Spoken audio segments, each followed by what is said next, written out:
High সবাইকে। তো আজ হচ্ছে পৌষ সংক্রান্তি। তো আজকে তো সবাই পিঠে পুলি খায়, কিন্তু আমাদের বাড়িতে আজকে পিঠে পুলি কিছুই করা হয়নি। ওর জন্য আজকে আমি বাইরে থেকে নিয়ে এসেছি চাউমিন। এখন আমি চাউমিন খাবো বসে বসে। তো আশা করি তোমরা তো সবাই আজকের দিন বা কালকের দিন সবাই পিঠে পুলি খাচ্ছ বা ভালো করে এনজয় করছো।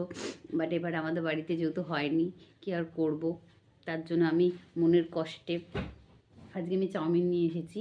তো এই চাউমিনটাই আজকে আমি খাবো। আর তার মধ্যে আমার লেগেছে প্রচুর ঠান্ডা, আজকেই লেগেছে। কি করে এত ঠান্ডা লাগালাম আমি সত্যিই জানি না। তো এই আজকে আমি ঝাল ঝাল চাউমিন এনেছি ওর জন্যই, যাতে আমার ঠান্ডা লেগেছে বলেই আমি আজকে ঝাল ঝাল বলেছি করতে। চাউমিনটা দেখি খেয়ে কেমন আছে।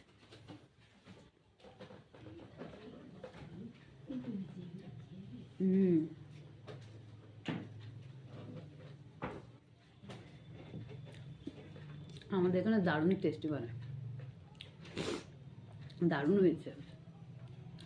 আর যেহেতু আমার ঠান্ডা লেগেছে তো আমার আরও ভালো লাগছে খেতে। আমার চোখ পুরো ছলছল করছে, আজকে আমার এত ঠান্ডা লেগে গেল কী করে কে জানে।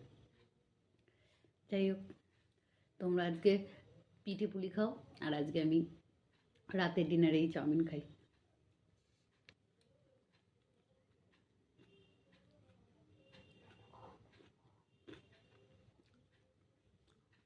হেভি টেস্টি হয়েছে। চলো টাটা।